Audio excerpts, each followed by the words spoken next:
नमस्कार मंडळी, मी अश्विनी स्वागत करते तुमचं आपल्या नवीन अशा व्हिडिओ ब्लॉगमध्ये। तर आजचा व्हिडिओ जो आपला आहे ना, तो डेली ब्लॉगचा नसून थोडा वेगळाच आहे। तर मी जे मंगळवार करत होते ना, काळूबाईचे 11 मंगळवार, तर ती पूजा मी कशी मांडली हेच मी आज तुमच्यासोबत शेअर करणार आहे। तर आहे ना, सकाळी लवकरच म्हणजे दिवस उजडायच्या आत ही पूजा मांडतात। तर आहे ना, या इथे मी सगळ्यात आधी देवाची पूजा करून घेतली होती आणि त्यानंतर पूजा मांडायला घेतली। तर आता बऱ्याचशा यूट्यूबवर बऱ्याच जणांच्या चॅनेलवर ही पूजा कशी मांडतात याचा फुल व्हिडिओ असेलच, पण मी माझ्या पद्धतीने साध्या सोप्या पद्धतीने ही पूजा कशी मांडली तेच मी आज तुमच्यासोबत शेअर करणार आहे। तर या इथे देवांची पूजा करून घेतली, त्यानंतर तिथली जागा जी आहे ना पूजा मांडायची ती स्वच्छ अशी पुसून घेतली होती आणि त्याच्यावर पाट ठेवला। त्या पाटावर एक हिरवा जो पीस आहे ना तो अंथरला आणि त्यानंतर त्याच्यावर चौक काढून घेतला। तर या इथे आधी गणपती बाप्पांची पूजा करून घेतली आणि त्यानंतर घंटीची सुद्धा पूजा केली।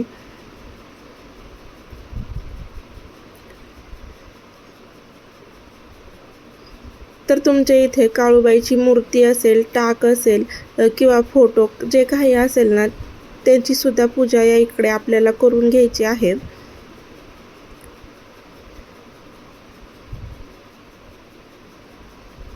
तर आता आमच्या फोटोला म्हणजे काळूबाईच्या फोटोला ना हार घालता येत नाही, कारण की त्याला दोन्ही बाजूला आहेत ना खिळे नाहीत, त्याच्यामुळे मी फुलंच वाहिली। आणि त्यानंतर जो आपला तांब्याचा कडवा आहे ना तो घेतला, त्यामध्ये पाणी घेतलं आणि त्यावर हळद कुंकू, अक्षदा, 1 रुपयाचे नाणे आणि त्यानंतर एक सुपारी टाकली। तसेच त्यामध्ये ना आपल्याला एक फूलसुद्धा टाकायचं आहे। आता आपण बाकीचे जसे कलश मांडतो तसाच कलश मांडायचा आहे। त्याला हळदी कुंकवाची बोटे उठवायची, स्वस्तिक काढायचं आणि त्यानंतर कडेला 5 पानं लावून त्यामध्ये नारळ ठेवायचा आणि त्या नारळाची आपल्याला देवी म्हणून पूजा करायची आहे। आणि ज्या दिवशी तुम्ही जो संकल्प करणार आहे पहिल्या मंगळवारी, तर त्या मंगळवारपासून आहे ना आपल्याला फक्त त्या कलशातलं पाणी बदलायचं आहे।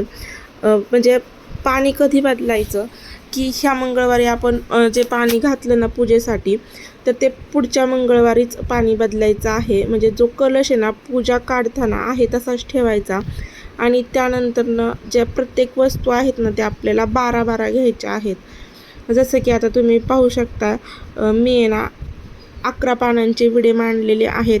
म्हणजे एक विडा हा 2 पानांचा असतो, असे मी 22 पानं या इकडे मांडून घेतले, म्हणजे 11 विडे। आता त्याच्यावर प्रत्येकी वस्तू आपल्याला एक एक अशी ठेवून घ्यायची आहे।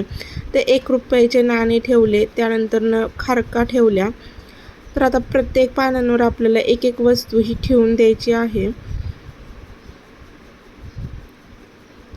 आता ही सगळी पूजा करत असताना आपल्या मनामध्ये फक्त काळूबाई म्हणजे काळूबाईचं जे मंत्र आहे किंवा काळूबाईच्या नावाने चांग भलं याचा उच्चार असावाच। त्यानंतर मी जे 11 हळकुंड आहेत ना ते सुद्धा मांडून घेतले। 11 सुपाऱ्या पण मांडून घेतल्या। आता मी ज्या वस्तू आहेत ना त्या डिस्क्रिप्शन बॉक्समध्ये नक्कीच देईल।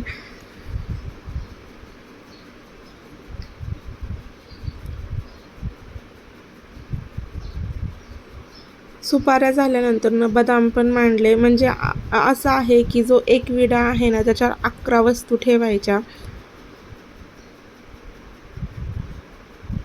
आता लवंगा ज्या आहेत ना त्यासुद्धा मी मांडून घेते विड्यावर। लवंगा झालं की विलायची पण आपल्याला त्याच्यावर मांडून घ्यायची आहे।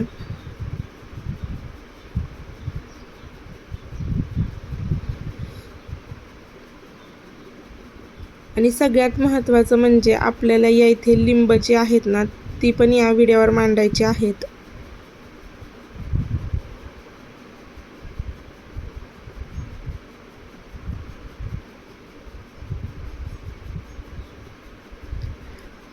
आता फुलं पण मी या विड्यावरच मांडून घेणार आहे।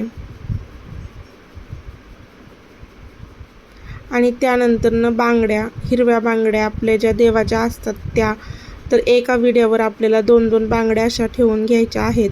आणि त्यानंतर तुम्ही पाहू शकता किती छान आपली पूजा मांडून तयार झालेली आहे। आता आहे ना याच्यावर सगळ्या विड्यांवर हळदी कुंकू वाहून घ्यायचं आणि त्यानंतर ना जो निरांजनी किंवा दिवा आहे ना तो लावायचा. तर आता बघा, पूजा करायच्या आधी सगळ्यात आधी दिवाच लावतात. पण आहे ना, मी ज्यावेळेस पूजा करत असते त्यावेळेस कृष्णा माझ्यापाशी असतो, त्याच्यामुळे मी पूजा झाल्यानंतर ना या इथे ना दिवा वगैरे लावून घेणार आहे. तर आता माझी पूजा करून झाली होती आणि त्यानंतर ना देवीची ओटी पण भरली.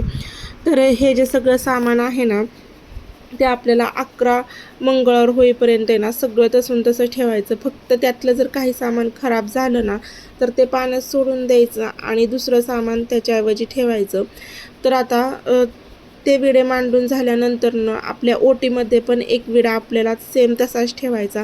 त्यानंतरनं जो कोणतं फळ असेल त्याचा नैवेद्य दाखवायचा आणि त्यानंतरनं आरती करायची. तर आरती संध्याकाळी केली तरी सुद्धा चालते, पण आज माझं उद्यापन होतं त्याच्यामुळे मी सकाळीच आरती करून घेतली.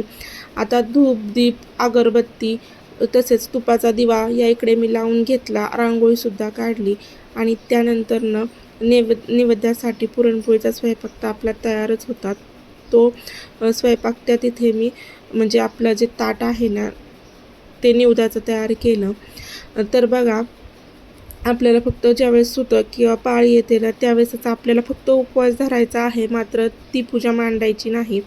त्यानंतरनं ज्या 11 सुवासिनी येतात ना उद्यापनाच्या दिवशी म्हणजेच 11व्या दिवशी, तर त्यांचे पूजा करून घ्यायची आहे आणि त्यानंतरनं सुवासिनी जेवू घालायच्या. तर आम्हाला ना सुवासिनी जेवायला घालायच्या नव्हत्या, त्याच्यामुळे मी गोड म्हणून खिरीचा प्रसाद त्यांना तिथे दिलेला आहे. तर आपल्या इच्छेनुसार आपण वेगवेगळं पण म्हणजे जसं की गजरे वगैरे सगळं काही देऊ शकतो. आता माझ्या मम्मीने जे उद्यापन केलं तर बघा, त्याची लिंक मी इथे डिस्क्रिप्शन बॉक्समध्ये देईल. तर सगळ्यांची परंपरा रीत ही वेगळ्या पद्धतीने असते. मी माझं साध्या सोप्या पद्धतीने असं बघा 11 मंगळवार केले आणि त्याचं उद्यापन पण केलं. तर बघा, या इकडे नंतरनं सुवासिनींची ओटी भरली आणि हे सामान जे आहे ना ते आपल्याला दुसऱ्या दिवशी पूजा काढल्यावर आहे ना पाण्यात सोडून द्यायचे. तर असा आपला छोटासाच व्हिडिओ होता. बघा, तुम्हाला जर आवडलं असेल ना तर नक्कीच आपल्या चॅनल लाईक करा, शेअर करा आणि हो सबस्क्राईब करायला मात्र विसरू नका. तर हा छोटासा व्हिडिओ पाहिल्याबद्दल धन्यवाद.